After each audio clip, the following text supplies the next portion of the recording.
Max Crosby, the standout pass rusher for the Las Vegas Raiders, recently shared some interesting thoughts on his podcast about two top quarterbacks in the upcoming 2025 NFL Draft, Cam Ward and Shedeur Sanders.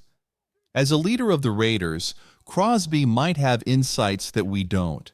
He talked about how much he appreciates what these quarterbacks are doing, mentioning that his team is performing well at 5-2. He expressed a strong desire to have both players on his podcast after the season, emphasizing how they could prove why they should be the first quarterback picked in the draft. Crosby playfully mentioned that he might bully them in practice if they join the Raiders, joking about how it's all in good fun. He made it clear that he values their potential, hinting that one of them could become his quarterback. While Crosby is still supportive of the current team, it's clear that the Raiders are looking for a new quarterback. Conversations with coaches and team leaders suggest that they are seriously considering drafting one.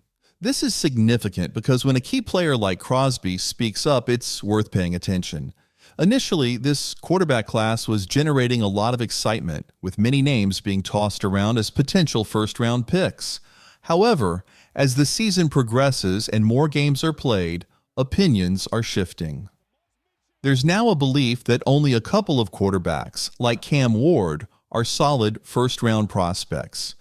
Other players like Shedeur Sanders, Jalen Milroe, and Quinn Ewers could also be first-round picks, but it's not certain.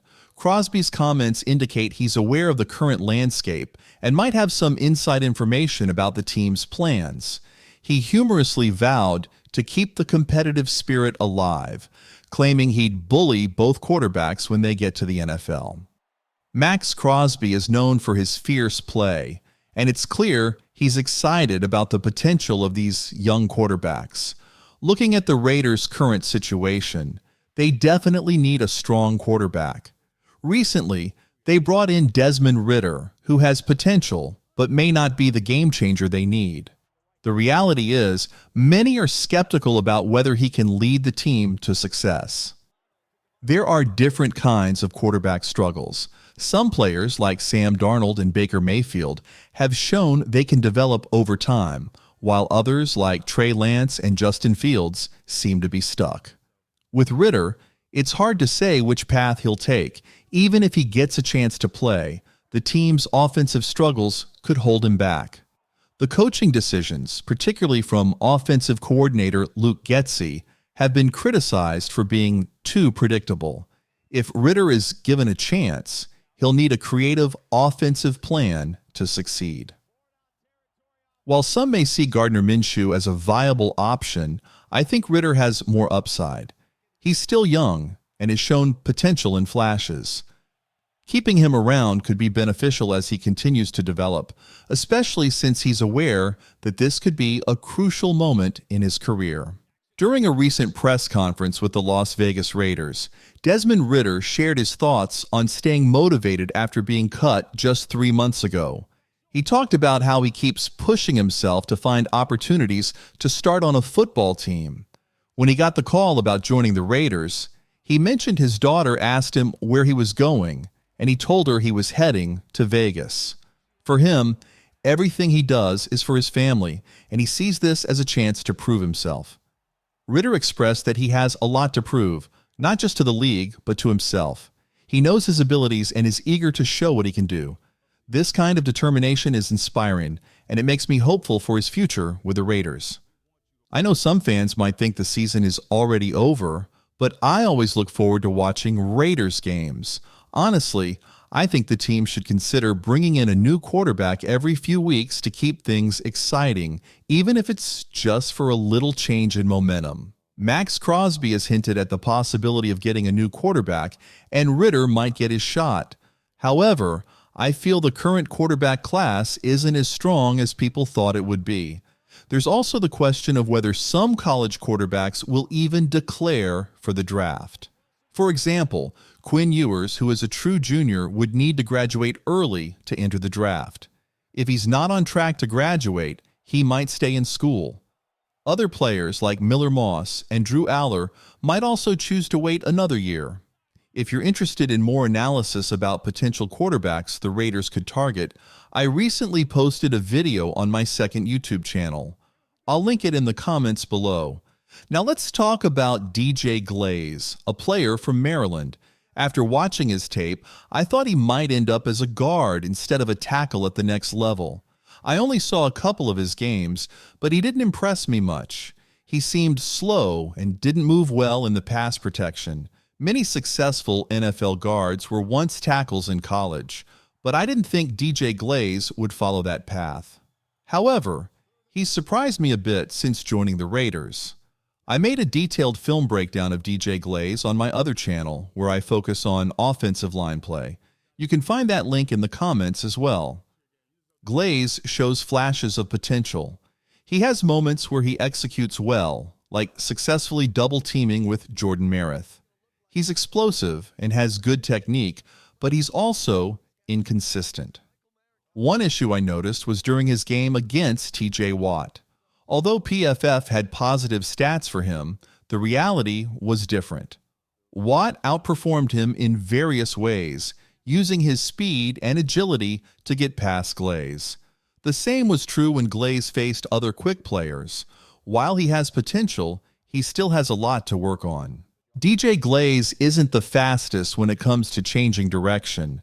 While he can get out of his stance quickly, he struggles to adjust when defensive ends make sudden moves. For instance, if a defender jumps inside and then fakes back outside, a tackle needs to process that move rapidly and respond accordingly.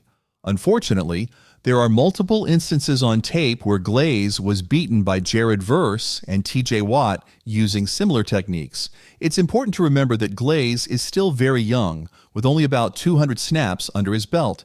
The scheme can also significantly impact a player's performance. For example, when the Raiders faced the Chargers, many claimed that Joey Bosa shut down Max Crosby. In reality, Bosa was double-teamed on almost every play, which isn't the same as defeating him one-on-one. With Glaze, he's receiving some help on those limited snaps through chips and double teams, which is expected for a rookie. However, we shouldn't overlook the fact that he still needs to develop further. He's not yet at the level of an all-pro caliber tackle, but I do see potential in him. Different NFL schemes place different demands on offensive lines. Some teams, like the Detroit Lions, expect their offensive linemen to hold up against a four-man rush without any chip help. The Raiders have been known to provide support, especially last year. While Glaze has shown promise, he still needs to grow into his role. One area where he can improve is his strength. Occasionally, he gets bull rushed, particularly by quicker defenders. Often, when facing speedsters, he's not expecting a power move. However, he has fared better against slower, stronger players, which is a positive sign. Glaze has a solid technique with his hands, which is crucial for a tackle. If he can refine his skills, like learning advanced techniques such as slingshot and snatching, he can elevate his game. Unfortunately, I have some concerns about the coaching staff's ability to help him develop, as I think the offensive line coach has room for improvement. Still, I'm excited to watch DJ Glaze's progress. While I won't label him a franchise tackle just yet, I see traits and upside that are encouraging. We've seen similar overhyping with other players, like Jermaine Aluaminor, who many considered an all-pro candidate, but really didn't meet those expectations.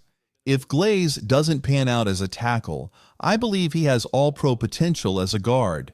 He has the length and power to excel in that role, especially in blocking schemes.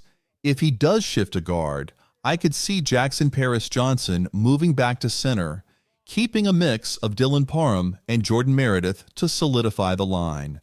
Overall, I think the Raiders' offensive line is in a good position. Once they sort out the right tackle spot and adjust the center position, the unit can become quite solid. I hope you enjoyed this analysis. If you did, consider subscribing, and I'll see you next time with more content.